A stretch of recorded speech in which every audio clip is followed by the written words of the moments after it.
Good morning to all my fellow Kansas Cityans. It's Matt Anthony, president of the Head for the Cure Foundation, welcoming you to our 19th annual Head for the Cure Metro KC.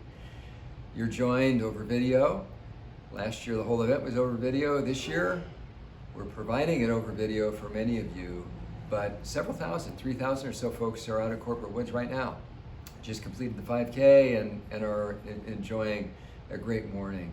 And we want you to enjoy it with them. This is amazing that we're able to channel our event over video. Last year we were forced to with the pandemic. This year we have a safe environment, so many folks chose to come out in person, and we were happy to host. We're also happy to host online. It's been another year of milestones in Kansas City.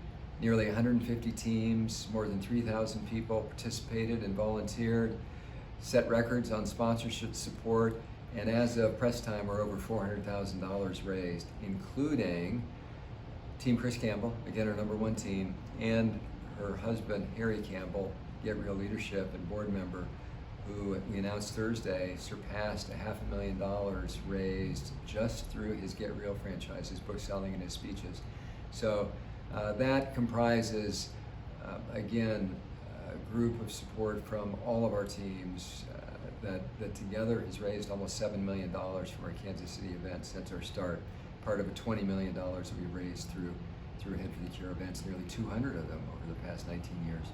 So what started with a very humble event at Corporate Woods in 2003 with 300 people and $20,000 raised has grown exponentially to over $20 million and 200,000 participants, and you're part of it. So thank you for joining us over video.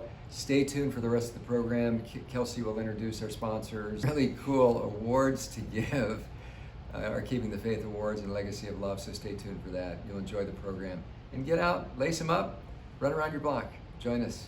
Thanks everybody for helping us defeat brain cancer step by step. Have a great Sunday. Head for the Cure exists for three main reasons. Number one is to build awareness around this disease. Two is to raise funds for patient programs and clinical research. And three, and one of the things that we're doing here today, is igniting hope. We're igniting hope for all those who have ever faced a brain tumor diagnosis, whether a patient, a survivor, a caregiver.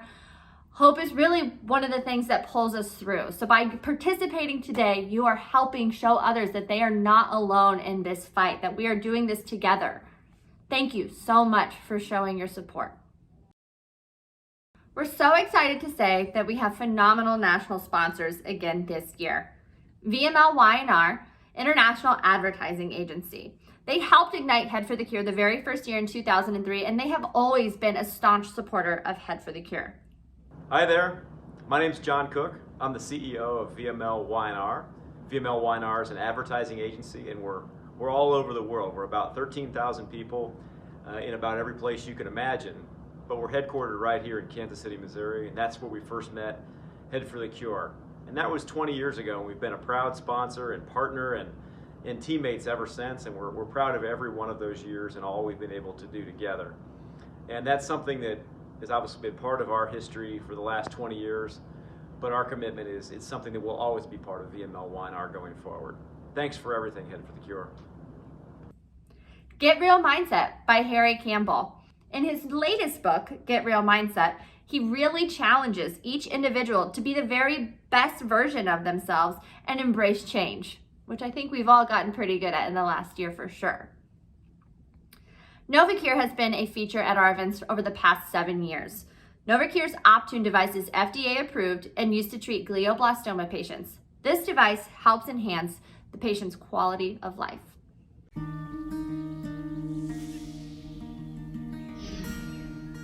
I had my daughter, and now she's 19 months, and she's a little human that we created. So we pretty much watching her grow up. Can you say hi to the phone? Hi. Here we are at our turnaround point, and you say I'm totally alone. Aha! We found him. He's a shade seeker. Sonny and daughter-in-law graduated from medical school. We didn't know that we would have the opportunity to sit there in the audience and hold hands. Well, they recited the Hippocratic Oath. So that was pretty special. I've got a daughter and I've got some grandkids and a husband, and every time we get to celebrate one of their birthdays, it's just one more time that I'm here for it. And I'm so thankful for that.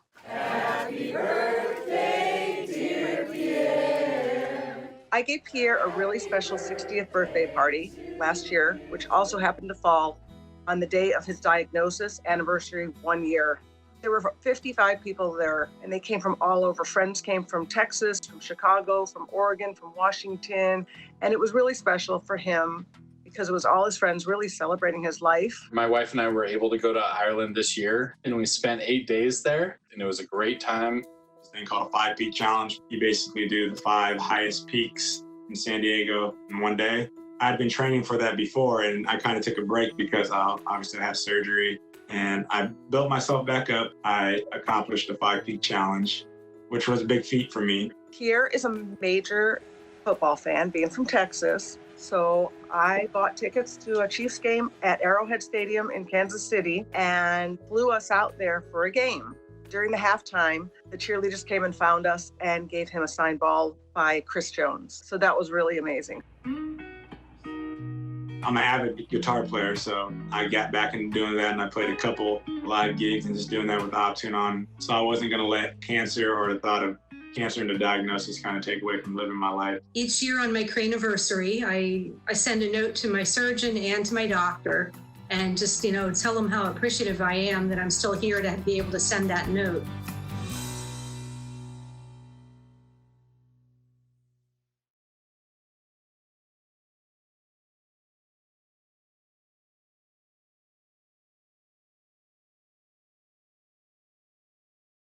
Weather 2020. Thank you, Gary and the team, for providing accurate forecasts for all of our events.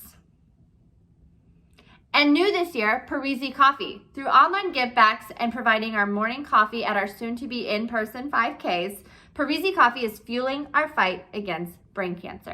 But we could not do this event without our amazing local supporters as well. Thank you to our start-finish sponsors. First, Holmes Murphy & Associates. At Holmes Murphy, they focus on client needs, solving problems, and accelerating their collective success. They make a difference by promoting health, protecting wealth, and delivering peace of mind. The University of Kansas Cancer Center. The University of Kansas Cancer Center is on an urgent journey to break the devastating grip of cancer. They are the only National Cancer Institute designated cancer center in the region and one of only 71 in the nation to receive this elite distinction. Their brain and spine tumor care is a collaborative effort of many specialists from all disciplines. Patients and their families who are fighting brain or spinal cord cancers face challenges different from those of other cancer patients. Recognizing this, KU Cancer Center has developed a multidisciplinary team of specialists who approach the care and treatment of each patient and family as unique. Thank you to our gold sponsors, Anthony Family Foundation. Thank you to Anne, Matt, and the entire Anthony family for carrying on Chris's legacy and supporting the entire brain tumor community. Price Chopper. For more than 40 years, Price Chopper has been serving customers the freshest food at the lowest prices. From one family-owned store to more than 50, they've grown and evolved to serve the greater Kansas City area with exceptional quality and outstanding customer service. Ripple Glass. Ripple Glass was born out of a Kansas City brewery's passion to run a zero landfill business. Keeping beer bottles out of landfills was just the beginning, as Ripple helps more and more glass achieve a second life. Thank you to our silver sponsors, Esky & Associates, Greg and Sybil Orman, Mariner Wealth Advisors, Moormeyer Family Foundation, Teak Systems. Thank you to our bronze sponsors, Be Headstrong, Benedictine College, BKD, Blue Cross Blue Shield KC, Country Club Bank, Cross First Bank, G'day Imports, J&J Printing, McAllister Capital Management, Mobile Up, Omni Apparel, State Street Bank, and Team Going the Distance. Thank you to our media partners and sponsors, Fox 4 and The Point 99.7. Thank you to our contributing sponsors, Aerial Infrastructure Services, Assured Partners, Brandweld Partners, Carol and Robert Thrain, Centerfield Asset Properties, Children's Mercy Hospital, Diamond Merkins Hogan, Inc., Dunn Family Foundation, Hague Quality Water, Home Light, Cook and Cook, The Local Print Shop, Mohair Energy, Paris Brothers, R&R Enterprises, Raising Cane's, RD Solutions, St. Luke's, Shields, Selective Site Consultants, Swanson Bernard, Tickets for Less, Twin Financial, Vision Bank, York Companies, and J. Rieger & Co. Head for the Cure 5K events are not only successful fundraisers in the fight against brain cancer, but unique tributes for those currently fighting this terrible disease and remembering those who have lost their battles. Head for the Cure was started in honor of a man named Chris Anthony. Chris's motto was always keeping the faith. He lived it daily. He signed off every email with keeping the faith, and his faith enabled him to maintain his grace, dignity, courage, and strength throughout his illness. That's why every year we honor brain cancer patients and their loved ones with a special recognition we call Keeping the Faith. Each of their stories is personal and special, and all are inspiring. Anita Dickey, nominated by Erica Casey.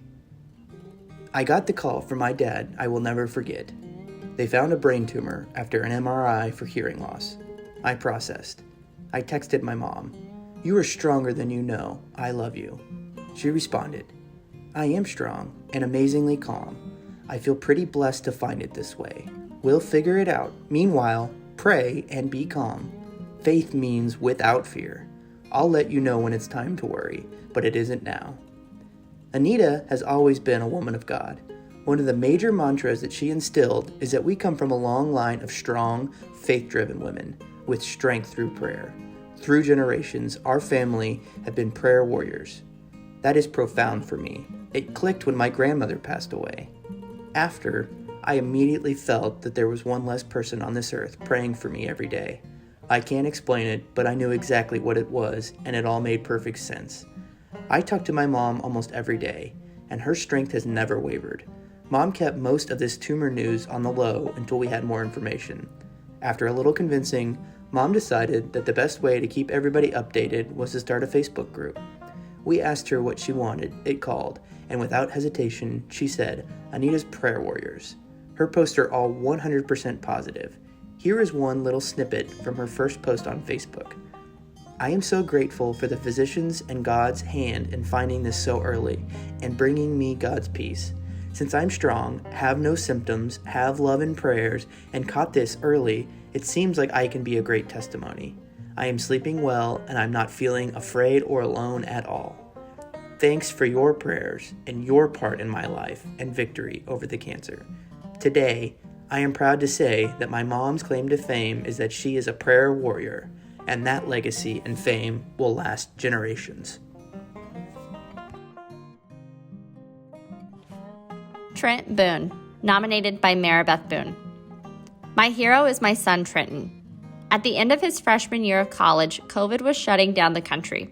He moved to online learning in Florida before returning to KC Mother's Day weekend 2020. He was tired, had some headaches, and was a bit dizzy.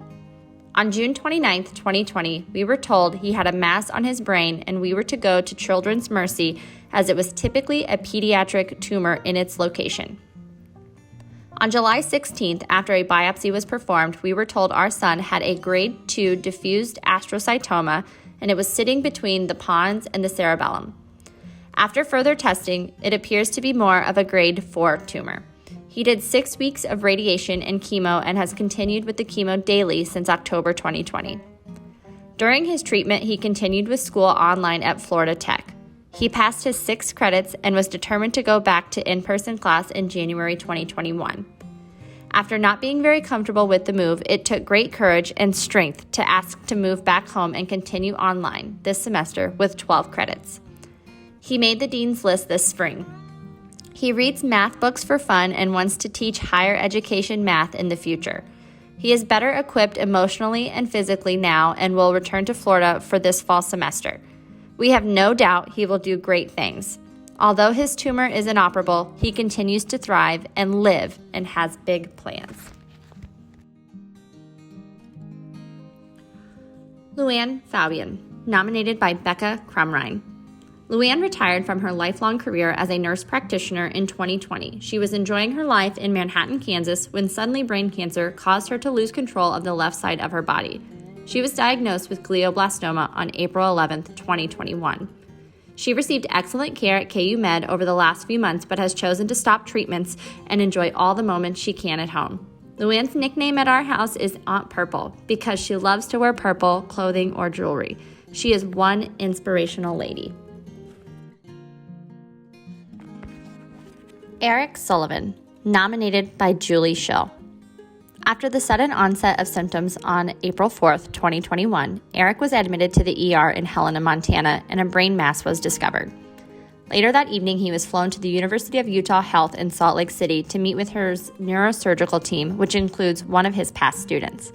On April 5th, 2021, Eric's 46th birthday, he underwent neurosurgery and was diagnosed with a glioblastoma wild type. As much of the tumor as possible was removed, and he has since completed 6 weeks of intense radiation and chemotherapy at the Huntsman Cancer Institute in Salt Lake City.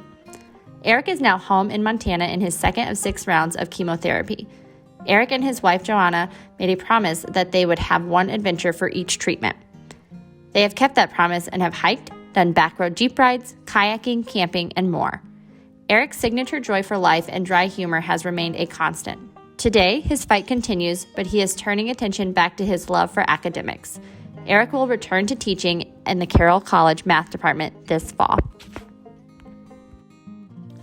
Larry Kuhn, nominated by Lynette Kuhn. My dad had 2 brain surgeries. The first one he died twice and was brought back to life. He then got a really bad brain infection and was on 4 different antibiotics. He became permanently deaf in his left ear and his balance is not good. His second surgery went better with not as many complications. He also had throat surgery due to having throat cancer. I am glad he made it through all these and praying he doesn't have to have any more. Pictured with him is my mom. She has stood by him through it all and has taken care of him. Robert Abersold, nominated by Shelley Abersold. Diagnosed with GBM in June 2018 at the age of 52. Sean had never really been sick in his life, had nothing to indicate anything was wrong until the morning of June 28, 2018. He suddenly could not put words together or identify objects. His boss thankfully recognized something was wrong and called an ambulance. An hour later, he had a grand mal seizure in the ER and a mass found in the left parietal lobe. Surgery was done and all standard of care, and today he is still with us going strong. He runs and bikes regularly. He struggles with short-term memory and occasionally slight headaches, but his scans remain stable so far. He is an inspiration and encourager to so many battling this disease. We are thankful that he is with us after 3 years. Thank you for your courage and for allowing us to honor you. The Legacy of Love Award was implemented at our North Texas event in 2011 in honor of Stevie Patrick. She was diagnosed with a brain tumor at the age of 28, and although Stevie would go on to battle brain cancer for 3.5 years, her heart was always open to reach out and help others, even as she was going through an incredibly difficult time. Stevie always took the high road and walked through each day with great integrity and a big smile on her face. This award is easily defined by actions of integrity, encouragement, determination, and truly loving and serving others, especially those in need. The recipient of this must have a strong desire to encourage and help others. This deserving person must be a leader each day and also have the courage to smile in the midst of adversity. We'd now like to share their story. Jenna Gardner, nominated by Chana Gardner. Where do I begin to tell you about Jenna Gardner? She has so many beautiful qualities. Let me start with a few of the many ways she demonstrates her kindness and leadership. Jenna was a student ambassador for Stop Bullying in elementary school. She is a Girl Scout from age 6 till now, in which she received her Gold Award. She earned this for her work at CareNet Women's Center, which included providing information to teenage girls on healthy relationships. Jenna has always had a caring, compassionate disposition. In 2014, Jenna met William David Robinson. They were friends at the time William, age 16, was diagnosed with brain cancer. William needed someone to reach out to, and Jenna was there for him. She was there to listen, to make him laugh, to help him stay strong through difficult times and to cheer him on. They had this incredible friendship for 3 years. Then in high school, they decided to be boyfriend and girlfriend. Their love grew more and more as the years went by, and they had plans for a future together. Jenna's desire to help others, her interest in the human body, and concern for William's health encouraged her to go to college to be a nurse. During 2020, William's tumor grew back rapidly, and Jenna didn't hesitate to fly back and forth many times from Kansas to California to be with him and help take care of him. She selflessly dropped some classes at KU to make it possible. Jenna researched his options of doctors and hospitals, nutrition, medications, and trials that were available.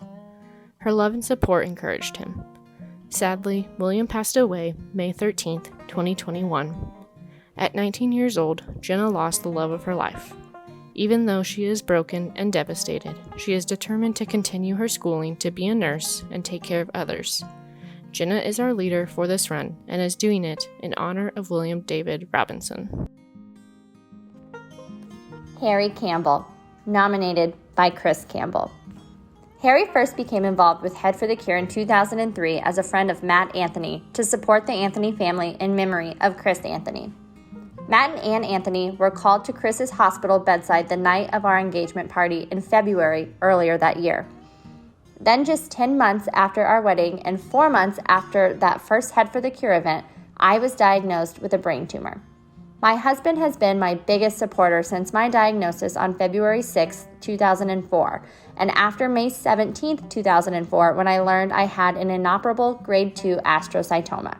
Our Head for the Cure team is named Team Chris Campbell, but that's for ease of registration only.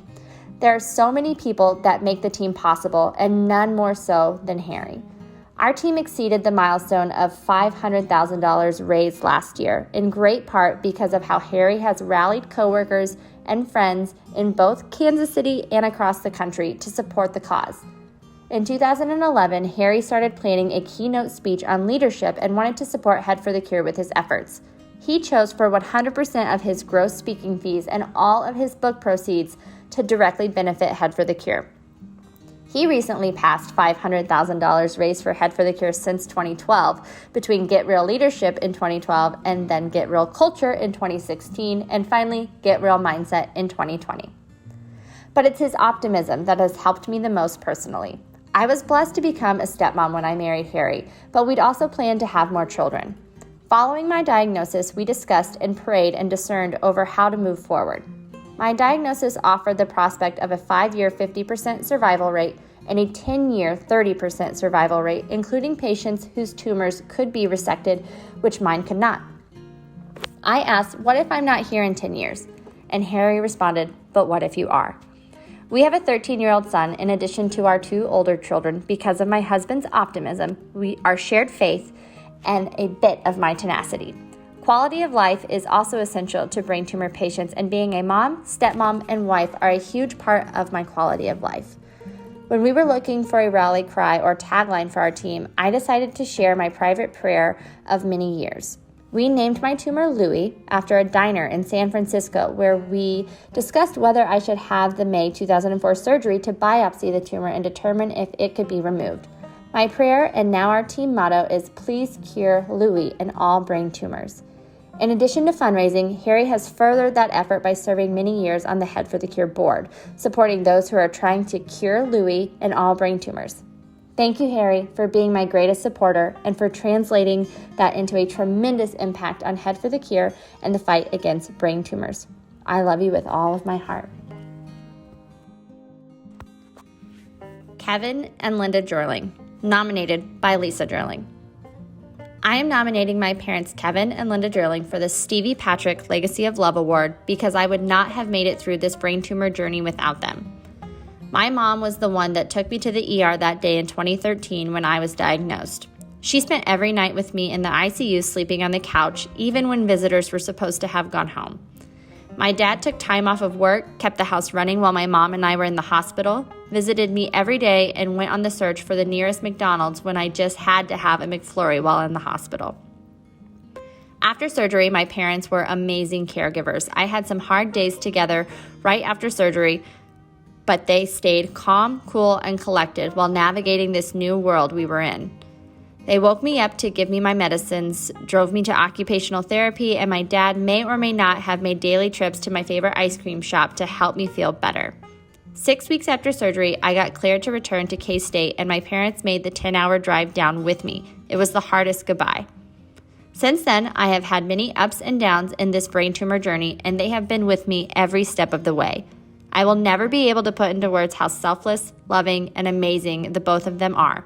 Thank you, Mom and Dad, for being with me through it all.